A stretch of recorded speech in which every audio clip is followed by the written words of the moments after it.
Film की शुरुआत में हम देखते हैं टाई जो को, जो कि हद से ज्यादा डिसिप्लिन लाइफ जीता है। उसे हर चीज परफेक्शन से करना पसंद है, जैसे कि हर सुबह सिर्फ 135 कैलोरीज का नाश्ता करना, अपने घर में हर चीज को उसकी सही जगह पर रखना, यहाँ तक कि वो अपने सूट पर लगे छोटे छोटे रोए भी उतारता है। उसका परफेक्शन के लिए जुनून एक बीमारी बन चुका था, लेकिन उसे ऐसा नहीं लगता, क्योंकि इस डिसिप्लिन लाइफस्टाइल ने उसे जिंदगी में आगे बढ़ने में बहुत मदद की है, खासकर उसकी नौकरी में। वो साउथ कोरिया की सबसे बड़ी सिक्योरिटी एजेंसी NIS में एक एजेंट है। इस सब के साथ साथ उसे किसी भी तरह के जानवरों से खास नफरत है। एक दिन जब वो लिफ्ट में एक आदमी और उसके कुत्ते के साथ था, तो उस कुत्ते ने टाइजू के मुंह पे मुंह दिया और माफी मांगते हुए उसके मालिक ने पेशाब उसके पूरे मुंह पे फैला दिया। ऑफिस जाकर उसका मूड थोड़ा ठीक हुआ जब उसके कलीग्स ने उसे एडवांस में प्रमोशन की बधाई दी। इसके बाद सभी को एक जरूरी मीटिंग के लिए बुलाया गया, जिसमें पता चला कि चाइना से एक VIP आने वाला है और उन लोगों को उसकी सुरक्षा का बंदोबस्त करना होगा। ये इवेंट चाइना और कोरिया के बीच 25 साल के अच्छे संबंधों की खुशी मनाने के लिए ऑर्गेनाइज किया गया है और इसमें किसी भी तरह की गड़बड़ बर्दाश्त नहीं की जाएगी। पता चलता है कि वो VIP कोई इंसान नहीं बल्कि मिंग मिंग नाम की एक पैंडा है। जानवरों से नफरत होने के बावजूद टाइजू इस काम के लिए वॉलंटियर करता है ताकि उसकी प्रमोशन पक्की हो जाए। इवेंट वाले दिन टाइजू ने सुरक्षा के पुख्ता इंतजाम किए थे। कई मिलिट्री डॉग्स को भी बुलाया गया था ताकि इवेंट में किसी भी तरह की गड़बड़ ना हो। टाइजू अपने जूनियर एजेंट क्रोनी से मिला, जो अभी अभी न्यूजीलैंड से लौटा था। उसे इंप्रेस करने के लिए क्रोनी ने टाइजू को एक पेन दिखाया जो 100 मील के दायरे में थोड़ी देर के लिए सभी बिजली उपकरणों को बंद कर सकता है। क्रोनी वैसे बुरा आदमी नहीं था, लेकिन उसकी किस्मत इतनी खराब थी कि वो हर जगह कोई ना कोई गड़बड़ कर ही देता था। इसलिए टाइजू ने उससे वो पेन ले लिया और ढंग से अपनी ही जगह पर रहने को कहा। थोड़ी देर बाद प्रोग्राम शुरू हुआ और मिंग मिंग स्टेज पर आई। उसे देखकर सब बहुत खुश हुए और उसकी तस्वीरें लेने लगे, लेकिन तभी कुछ गुंडों ने वहां हमला कर दिया। वो अपने साथ स्मोक बॉम्ब्स लेकर आए थे। उन्होंने वो स्मोक बॉम्ब स्टेज पर फेंके,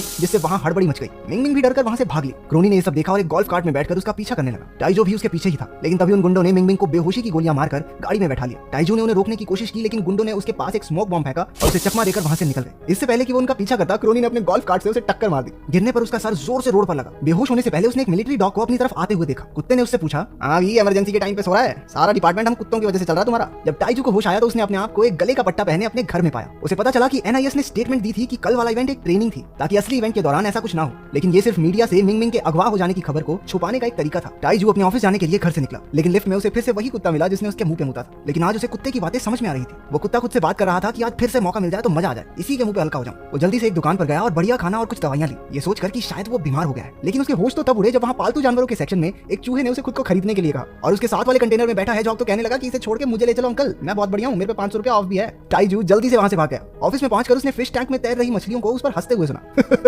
कल तक तो प्रमोशन के सपने देख रहा था, आज नौकरी से भी हाथ धो बैठेगा। ओ बिरे सानू की तैरो तैरो अपना तैरो।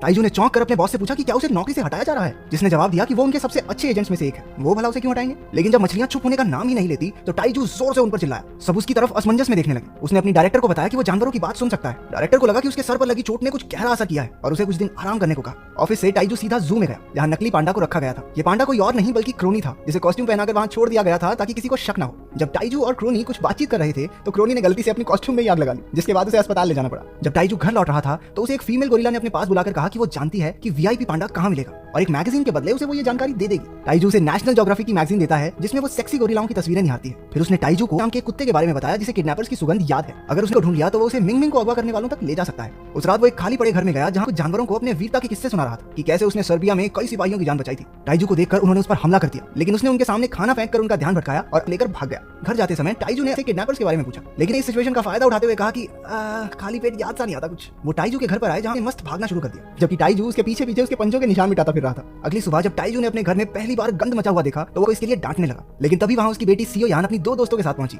उसकी मां के गुजर जाने के बाद सियो यान और टाइजू के रिश्ते में काफी तनाव आ गया था। उसकी खतरनाक नौकरी की वजह से वो दोनों साथ भी नहीं रहते। आज उसकी बेटी का जन्मदिन है और टाइजू ने उसे एक अच्छी पार्टी देने का वादा किया था, लेकिन घर में गंद मचा देखकर वो समझ गई कि उसके पिता उसका जन्मदिन भूल गए थे। पर जैसे ही उसने को देखा वो खुश हो गई कि चलो पापा में थोड़ा बदलाव तो आया। टाइजू उसे सच्चाई बताकर दुखी नहीं करना चाहता था, तो वो चुप रहा। इसके बाद वो एक पार्क में गए, जहां पूरा दिन सियो यान के साथ खेली। शाम को उसके जाने के बाद पास में हो रही आतिशबाजियां को उस समय की याद दिलाती हैं जब वो सर्बिया में था, जिसके बाद वो थोड़ा उदास हो गया। जब टाइजू ने उससे इस बारे में पूछा तो उसे बताया कि उसे सर्बिया में उसकी मालकिन को मारने वाले इंसान की सुगंध अच्छे से याद है और ये वही आदमी है जिसने उस VIP पैंडा को अगवा किया है। उस समय को याद किया जब वो अपनी मालकिन सोही के साथ एक बम का पता लगाने की कोशिश कर रहा था, लेकिन तभी एक दूर खड़े आदमी ने उसे डेटोनेट कर दिया। इस धमाके में सोही की मौत हो गई। उसने उस आदमी पर हमला किया, लेकिन उसे रोक नहीं पाया, पर उसे ये जरूर पता चला कि उस आदमी की एक टांग नकली है। और फिर जिस दिन वो किडनैपर्स मिंग मिंग को अगवा करने आए तो उसे वही सुगंध फिर से आई। कुत्ते की दुख भरी कहानी सुनकर टाइजू को उसके लिए बहुत बुरा महसूस हुआ और उसका मूड ठीक करने के लिए उसके साथ खेलने लगा। उधर मिंग मिंग बैम्बू के अलावा कुछ भी खाने से मना कर देती है, जिसके बाद वो किडनैपर्स उसके लिए एक फार्म से बैम्बू लेकर आए। अगले दिन सूंघता हुआ टाइजू को उसी बैम्बू फार्म में ले गया। उन्होंने उस फार्म के मालिक की पालतू बकरी से किडनैपर्स के बारे में पूछा, जिससे उन्हें किडनैपर्स की गाड़ी का पता चला।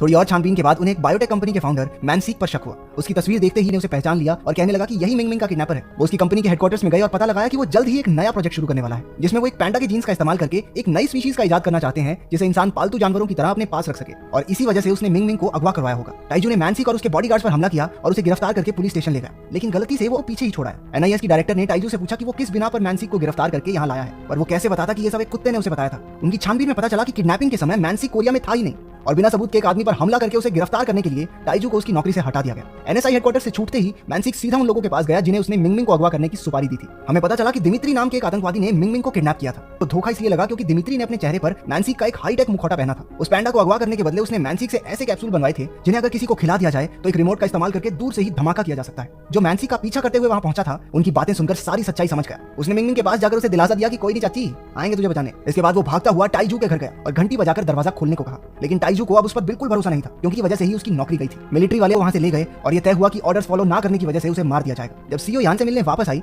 तो उसे पता चला कि टाइजू ने उसे छोड़ दिया है। अपनी बेटी को दुखी देखकर टाइजू ने वो बचाने का फैसला लिया। वो मिलिट्री के डॉग शेल्टर में गया और उसकी जान बचाई। टाइजू को उस गोदाम में लेकर गया जहां किडनैपर्स ने मिंग मिंग को रखा था। उन्हें वहां क्रोनी भी मिला जो जॉगिंग करते हुए रास्ता भटक गया था। टाइजू जानता था कि इसको अंदर ले गए तो मरे, इसलिए उसने सख्ती से उसे बाहर ही रहने को कहा। तो टाइजू चुपचाप गोदाम में दाखिल हुए। टाइजू ने एक इलेक्ट्रिक गन से बहुत सारे आतंकवादियों को ढेर कर दिया। दिमित्री और उसके बीच में लड़ाई शुरू हुई। दिमित्री उसे मारने ही वाला था, लेकिन एन मौके पर वहां आकर उसकी जान बचाई। वो मिंग मिंग को लेकर वहां से जल्दी से भागे। पहाड़ी पर चढ़कर उन्होंने वहां रखे बैरल्स को उनका पीछा कर रहे आतंकियों की तरफ उड़ेल दिया। एक बैरल के साथ क्रोनी भी नीचे चला गया। वो तीनों सारी रात भागते हुए एक हाईवे पर पहुंचे। मौका देखकर वो एक बस में चढ़े जहां टाइजू ऐसा दिखाता है कि मिंग मिंग एक इंसान है जिसने कॉस्ट्यूम पहनी हुई है। उधर गोदाम में मैनसिक उस पैंडा के गायब हो जाने की वजह से आग बबूला हो रहा था, लेकिन जब उसने दिमित्री के साथ बेइज्जती से बात की तो आतंकियों ने उसे जबरदस्ती वो विस्फोटक कैप्सूल खिलाकर एक कमरे में बंद कर दिया। दरअसल दिमित्री का असली प्लान ये था कि वो मिंग मिंग को एक कैप्सूल खिलाकर वापस भेज देगा, क्योंकि जल्द ही वो पैंडा एक ऐसे इवेंट में जाने वाली थी जहां चाइना और कोरिया के बड़े बड़े लीडर्स भी मौजूद होंगे, और वो उस कैप्सूल का इस्तेमाल करके उन्हें मारना चाहता था। आतंकियों के बाहर आ जाने के बाद गोदाम में एक जबरदस्त धमाका हुआ, जिसका मतलब ये था कि वो कैप्सूल जो उन्होंने मैनसिक को खिलाया था फट गया। टाइजू ने एनआईएस की डायरेक्टर को अपने घर बुलाकर मिंग मिंग से मिलवाया। उसके घर में वो सारे जानवर मौजूद थे जिनसे उसने अब तक बात की थी। वो मिंग मिंग को सही सलामत गाड़ी में बैठाकर इवेंट में ले गए। तो एक अजीब सी स्मेल आती है। वो उसे सूंघते हुए जा रहा था कि अचानक से दिमित्री के लोग आए और उसे उठाकर ले गए। टाइजू ने उन्हें देख लिया लेकिन रोक नहीं पाया। उसने घर जाकर तोते से को ढूंढने के लिए कहा। दिमित्री जबरदस्त तभी मिलिट्री डॉग्स को वो विस्फोटक कैप्सूल खिला देता है क्योंकि वो भी उस इवेंट में मौजूद होंगे। तो दिमित्री अब उन सबको बम की तरह इस्तेमाल करे। प्रोग्राम शुरू हुआ और दोनों देशों के लीडर्स एक दूसरे से मिले, लेकिन जब मिंग मिंग परफॉर्म करने स्टेज पर आई तो दिमित्री ने अपने फोन से काउंटडाउन शुरू कर दिया। कुत्तों को छोड़ दिया गया जिससे लोगों में हड़बड़ी मच गई। बाहर से दरवाजे बंद होने की वजह से वो सब अंदर ही कैद हो गए। कैप्सूल्स के फटने से कुछ देर पहले टाइजू क्रोनी के पास गया और उसके पेन के बटन को दबा दिया, जिसने वहां मौजूद सारे इलेक्ट्रिक डिवाइसेस को बंद कर दिया। सभी कैप्सूल्स कुत्तों के पेट में ही डिफ्यूज हो गए। दिमित्री वहां से भागने की कोशिश करता है लेकिन अर्ज का पीछा किया। इस लड़ाई में पूरी तरह घायल हो गया। दिमित्री उसे मारने ही वाला था कि टाइजू बीच में कूद पड़ा। गोली टाइजू को लगी। अगले दिन जब वो अस्पताल में उठा तो उसे पता चला कि जानवरों के अस्पताल में है। वो उससे मिलने गया लेकिन ही मर चुका था। दोनों बाप बेटी लिपट कर रोने लगे, लेकिन डॉक्टर ने आकर बताया कि वो बस सो रहा है। आखिरी सीन में हम देखते हैं कि अपनी वीरता के लिए एनआईएस की डायरेक्टर एक मेडल से सम्मानित करती है।